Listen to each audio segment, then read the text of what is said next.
జబర్దస్త్.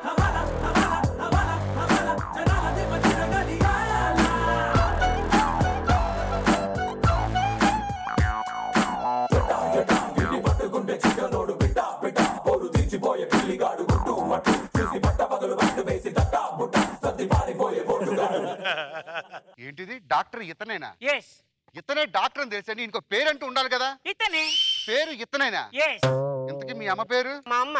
మీ నాన్న పేరు ఎవడాడు? ఓకే మీకు పెళ్ళే 5 years అయింది అంటున్నారు. 3 nights అయిపోయినాయా? బ్రహ్మాండంగా అయ్యాయి. ఏమే అద్భుతంగా చేసుకున్నామండి. ఫస్ట్ నైట్ ఏం చేసి చూపించండి. నేను అడిగేశాను, తలుపు తీశాను,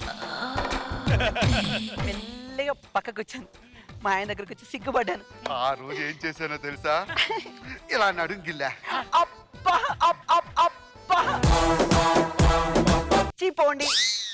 ఎక్కడికి రా? అప్పుడు వెళ్ళిపోయినోన్ని 5 సంవత్సరాల తర్వాత ఇవాళే వచ్చా.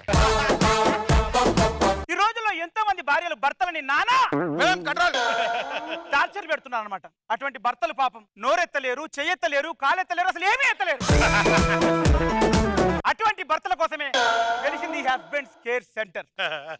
అటువంటి ఫ్రస్ట్రేషన్ ఉన్న భర్తలు ఇక్కడికి వస్తే ఆకలిస్తే అన్నం పెడతాము, అలుపొస్తే ఆయిల్ పెడతాము, కంట్రోల్ కూడా పెడతాము.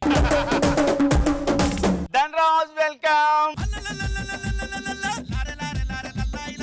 ఏమండి జనరాజ్ గారు, మీకు జబర్దస్త్లో నచ్చిన కమెడియన్ ఎవరు చెప్పండి? ధనరాజ్. నేను అడిగేది కమెడియన్ గురించి అండి, మీ గురించి కాదు. మీరు సినిమా తీశారు కదా, మీ సినిమాకి పెట్టిన ఖర్చు అంతా వచ్చేస్తుంది అంటారా? డెఫినెట్ గా వచ్చేస్తుందండి. వస్తే ఏం చేస్తారు? వస్తే ఉంది ఇంకో సినిమా తీస్తాను, రాకపోతే జబర్దస్త్ కంటిన్యూ చేస్తాను. అంతేగాని జబర్దస్త్ మాత్రం వదలండి. ఏమండి అమ్మాయికి ల్యాండ్ ఎంత ఉంది? 30 ఎకరాలండి. నీకు 15 ఎకరాలు, నాకు 15 ఎకరాలు. పెళ్లిలో లాంఛనాలు ఏం పెడతారు? ఓ వెండి చెంబు, వెండి కంచం. వెండి చెంబు నాకు, కంచం నీకు. ఆడపడుచు కట్నాలు ఏం పెడతారు? 50 తులాల బంగారం, 10 లక్షల క్యాష్. 10 లక్షలు నాకు, 50 తులాల బంగారం నీకు. అవి ఆడపడుచు లాంఛనాలు అన్ని నాకే చింతాయి. తోబుట్టువుల్ని ఇలాగే తొక్కేస్తున్నారు రా మీ వాళ్ళు అంతాను.